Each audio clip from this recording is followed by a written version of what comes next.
Každá by chcela vyzerať ako ona. Štíhla, svieža, bez vrások a kruhov pod očami. 45-ročná Daniela Peštová nám prezradila svoj recept na krásu. Dnes do štúdia zavíta krásna výzážistka z nákupných maniačok Ľudská Sládečková. Naučí nás populárnu techniku tieňovania tváre.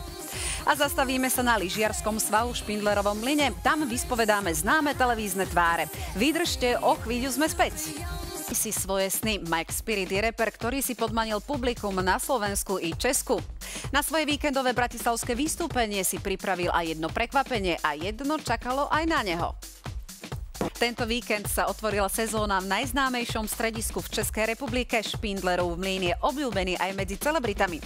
Nakrúcalo sa tam niekoľko vynikajúcich filmov, medzi ktoré patrí aj nová komédia 50. Spýtali sme sa teda známych osobností, čo by na horách rozhodne nemalo chýbať. A je to konečne tu. O prípravách nášho nového televízneho seriálu sme vám už niečo prezradili, no práve dnes ho tvorcovia oficiálne predstavili svetu. Víťazka show Československo má talent Dondi Bodišová si už užíva svoju výhru, teda aspoň jej časť. Síce nemá vodický preukaz, ale je dosť možné, že ju počas sviatkov stretnete na štvorkolesovom tátošovi aj so šoférom.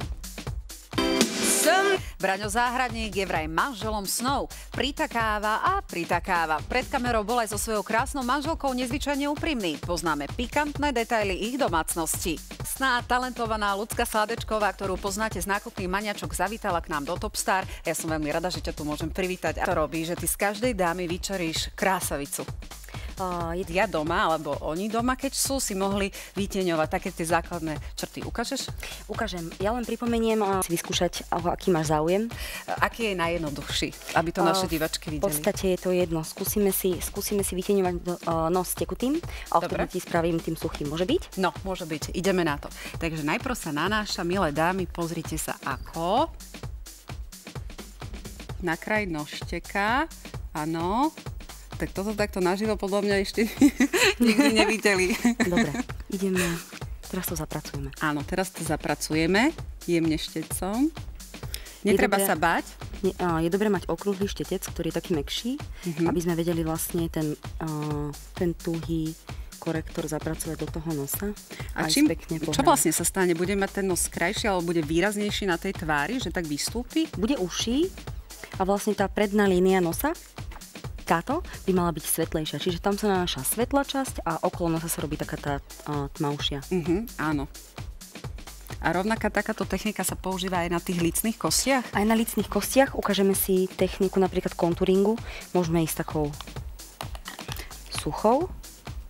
Momentálne sú veľmi obľúbené highlightre, čiže takéto tmavšie púdre.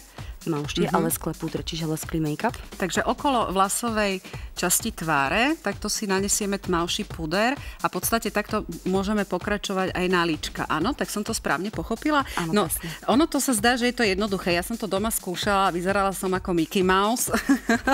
Verím, že teraz to tak nie je, alebo možno áno, však to musia posúdiť diváci. Urobíme to veľmi iba jemne. Keďže to chcem spracovať tak, ako by som to potrebovala spracovať, tak by som ťa potrebovala úplne obyčajnú. Na dlhšie, presne tak. Ale sme sa zabavili aj takto však, Lucinka. Ja ti veľmi pekne ďakujem, že si prišla k nám do štúdia. No a teraz sa pozrieme, ako sa zabáva junior, ktorý skončil v drážbe. Moderátor ponúka seba a sľubuje, že prezradí tajomstva úspešnej show Moja mama varí lepšie ako tvoja. Dôvodom je iba 9-ročný chlapček. Ďakujem. Ja ďakujem.